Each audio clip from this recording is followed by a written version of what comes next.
I'm Jenny Robertson, founder of the On Purpose Woman Global Community and founder and publisher of On Purpose Woman magazine. I'm excited to share with you the speaker portion of our Connections Over Coffee gathering of the On Purpose Woman Global Community. Sarah Santacroce is speaking on Marketing Like We're Human, the importance of starting from within. With over a decade in LinkedIn consulting, Sarah, a hippie turned conscious business coach, now leads a global movement for more empathy and kindness in business. She's the author of 2 books and the host of the Humane Marketing podcast.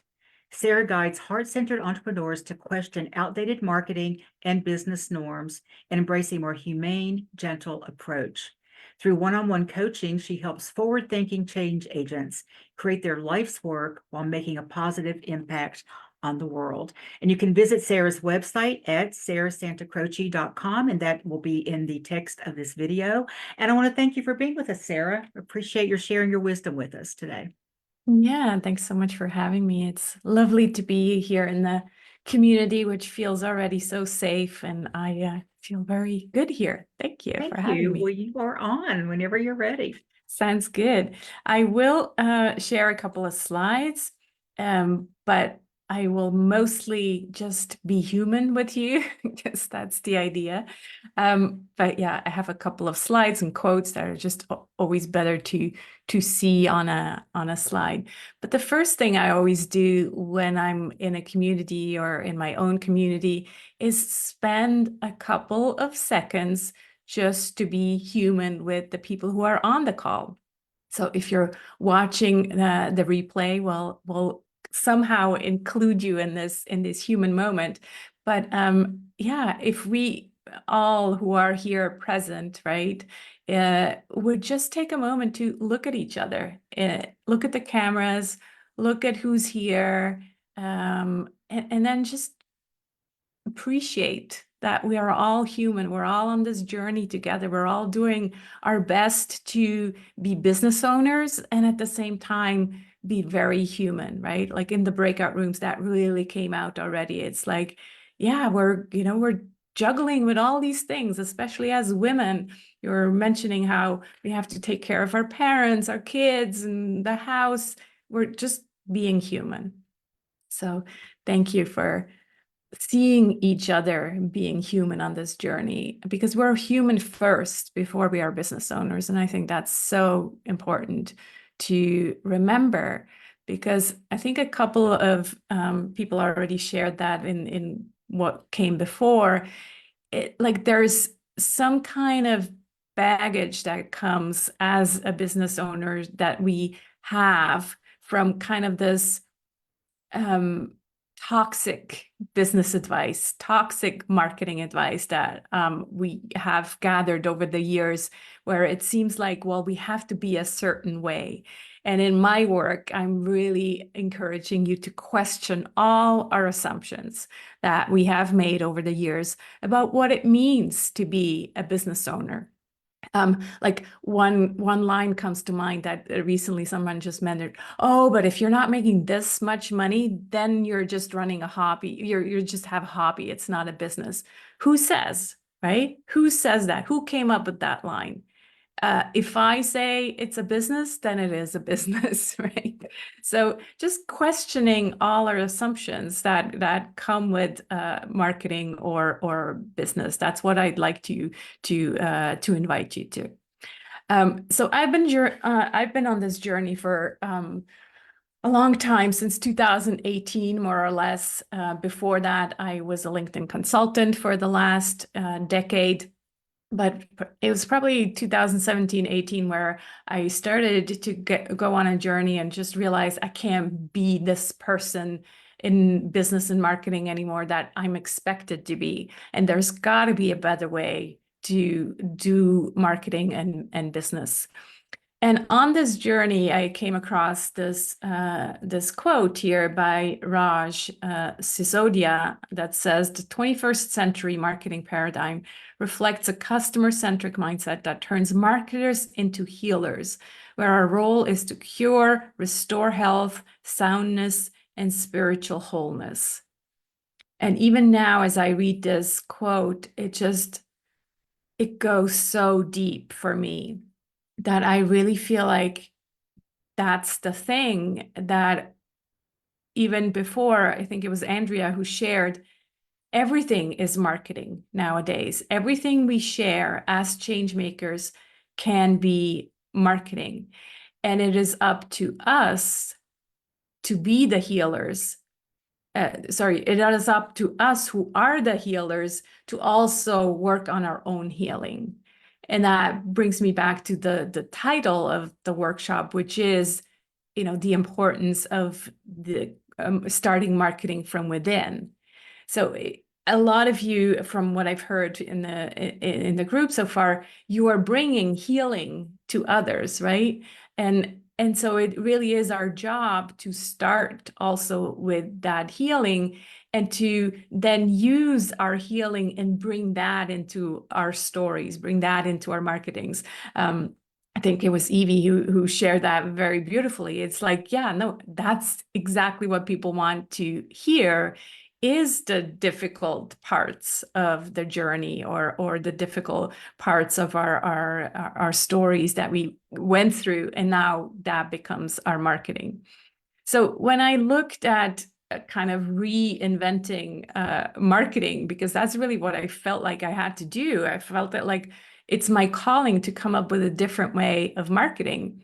And I started with the 7 P's of marketing, which is the gray circles here. That's been the marketing concept that has been sold to us since the 60s, that this is how marketing works. You have these different P's, and you just need to go out there and, chase after clients, basically, and tell them about physical evidence, product, pricing, promotion, process, place.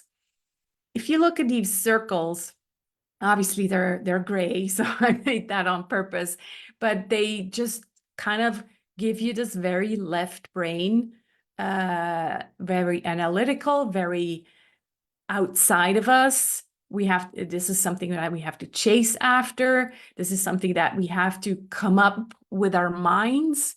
And there's no healing whatsoever in that concept, right?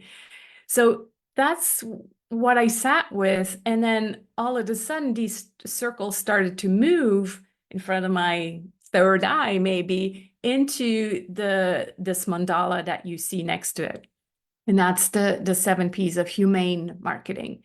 And what I did is I really flipped the old system on its head and and realized, well, what we really need is to start with ourselves. And that's why I have the P of passion, could also be P of purpose, P of personal power. I think it was Lisa who mentioned the assessments. We do a lot of personal assessments in this part, really just figuring out, well, who am I? And what does that mean? And how do I show up in the world? Before we ever go and look at our clients. In every other marketing program that I've ever taken, it's all been about the client avatar first, right? Because people, what do they want? They want clients. But I've done that for 10 years. I've followed that script and then ended up with my LinkedIn consulting business with clients that I didn't enjoy. It was just another job that I created for myself.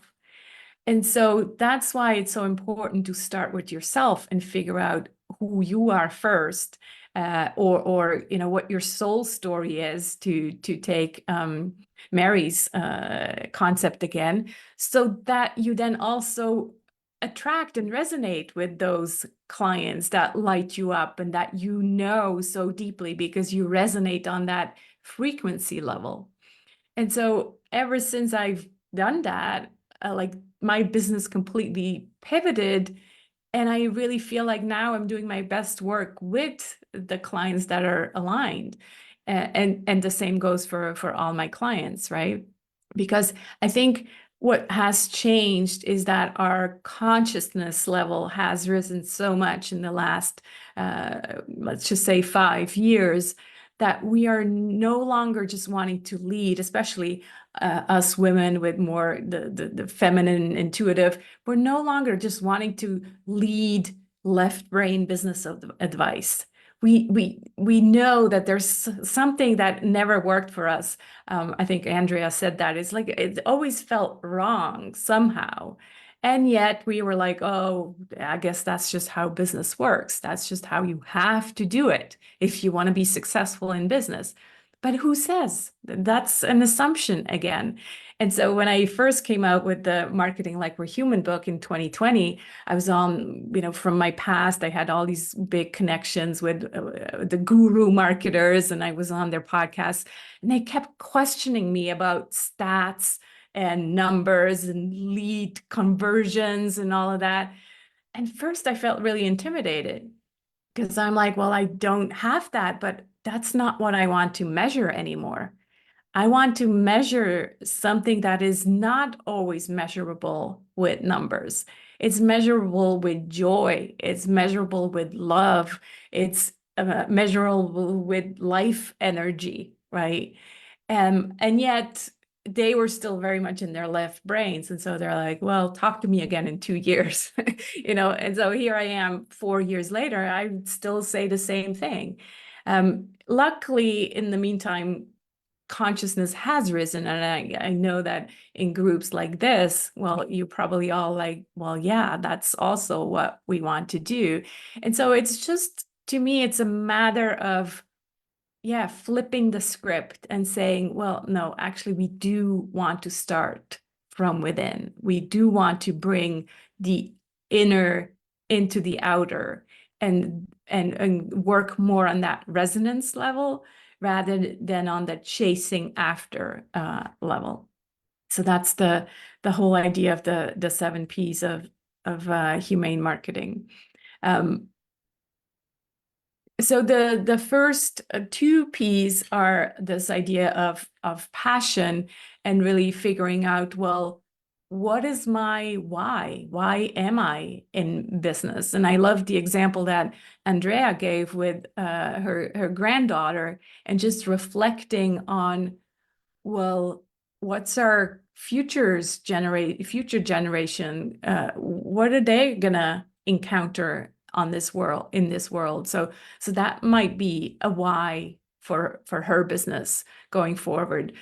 A why, the why that I work on with my clients in the Marketing Like We're Human program is something bigger than ourselves.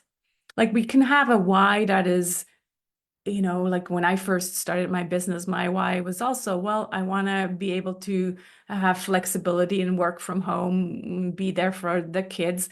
And that might be an okay why at the moment.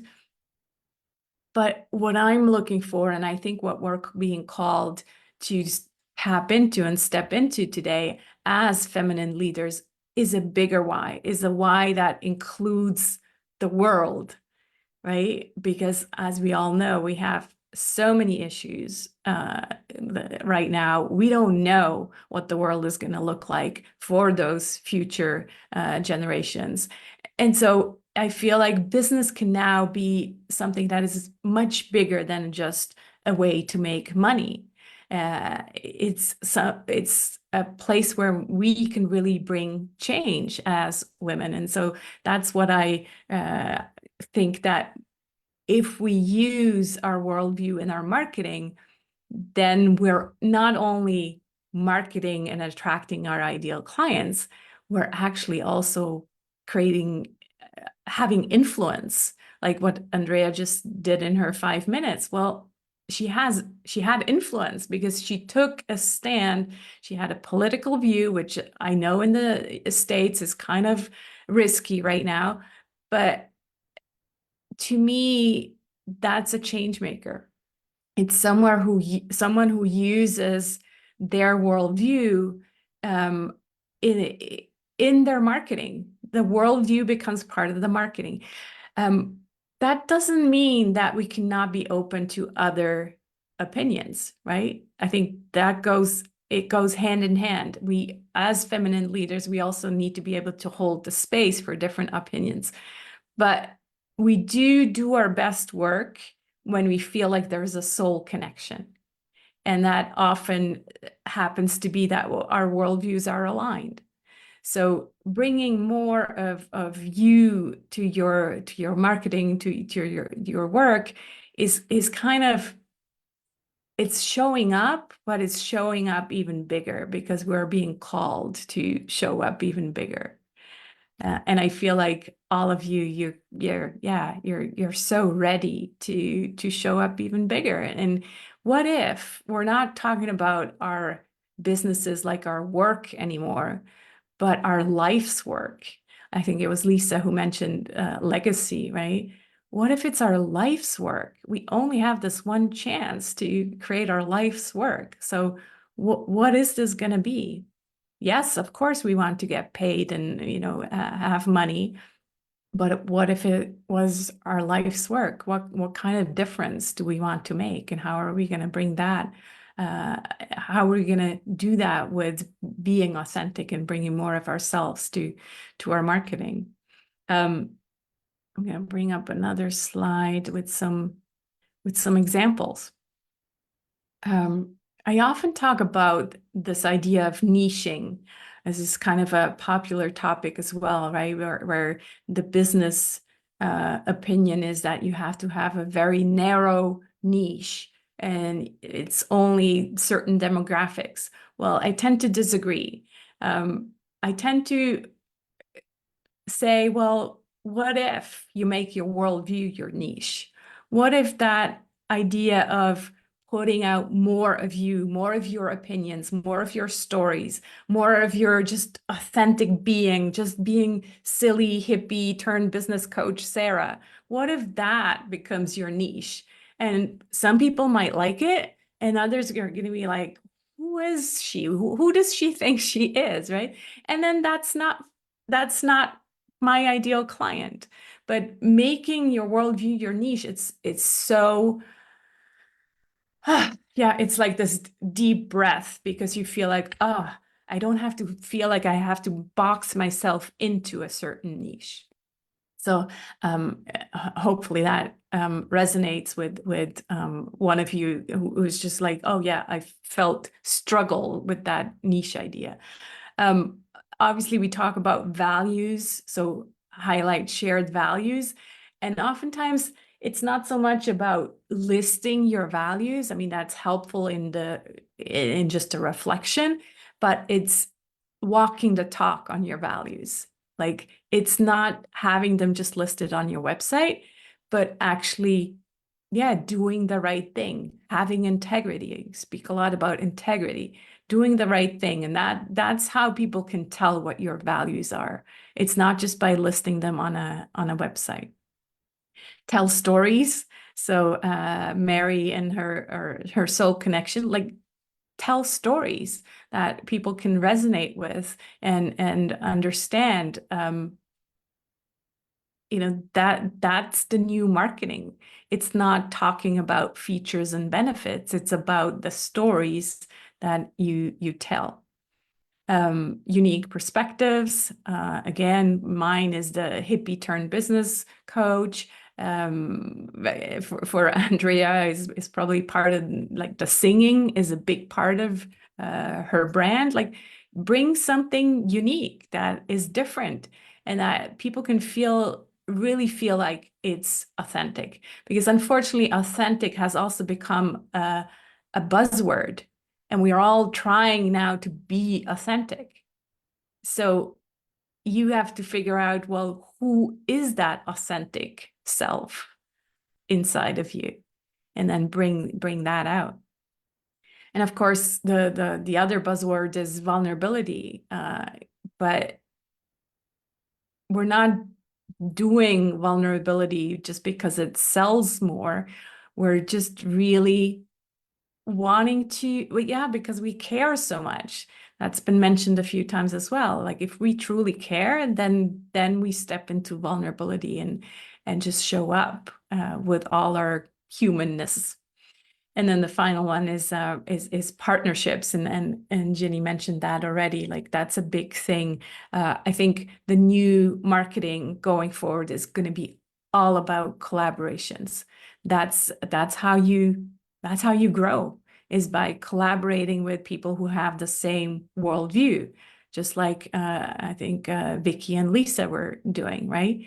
Before, it was all about the lone wolf and, oh, she's gonna take my clients. None of that. It's like women collaborating. That's the future. So yeah, those are a few examples, and I would love to hear more if we have some time to share more. Ginny, how are we doing on time? Well, it's 4 minutes till 12. So if you could wrap up your final Okay. thoughts, and then we can go off camera and take some questions and Yeah. comments. Great. Sounds good. All right, so I just have a final slide with some next steps. So Ginny and I are also collaborating on some articles in the On Purpose Women magazine that goes into a bit more depth of each of the 7 Ps of humane marketing. And humane marketing is really not prescriptive. It's about questioning your own assumptions. So it's not, you're not going to find, a 7 bullet pointed list about each step. It's like having you reflect on these different Ps. I call my ideal clients deep thinkers. It's like, how deep do you want to go to think about these different things? And then I also have a 1-page marketing plan with the same kind of idea of going deeper into the 7 Ps of humane marketing. Or you can also read my book called Marketing Like We're Human. I also have one on selling like we're human. And right now I'm finishing Business Like We're Human, who's gonna kind of like the bigger umbrella of redefining our relationship with work, because I really feel like we're being called to step into a new way of looking at our work and our life's work. So yeah, that's what I got. Thanks so much. Wow, Sarah, thank you so much. I'm going to come back down here with you for a minute. I'd like everyone here in Zoom with us to unmute yourselves. And we're going to give some applause to Sarah for this. Oh, I took notes. I don't always take notes. I took notes and screenshot your slides. So thank you for that. So everybody unmute yourselves. I don't see you people unmuting yourselves. So let's just do a big hurrah. Thank you. Thank you so very much, Sarah. It was just a tremendous blessing for you to have, show us what you did. And hello, my name is Cheryl Chandler. And Thank you, it resonated with me 100%. Cheryl, And I'm going to interrupt you. We're going to take questions and comments as soon as we stop the okay, camera. Okay, so just hang tight. yeah, That thought. all right, thanks. Okay, so Sarah, thank you for sharing your wisdom and your heart with us today. And you have amazing ideas. And yes, Sarah will start a series of articles about marketing like you're human in the November-December issue of On Purpose Woman magazine. So you can go even deeper than what she did today. I want to thank anyone who's watching this live or watching the replay on our YouTube channel. Please check out all the other women on our channel who share their gifts, their wisdom, and their expertise to inspire you to move forward, whether it's about your business or other parts of your life. If you want to join us for one of our Zoom gatherings or an in-person gathering, go to my website, opwgc.com, where you can find out all about our community and the magazine. And a reminder to check out Sarah's work at sarahsantacroce.com. That link is also in the text of this video. Thanks again for watching.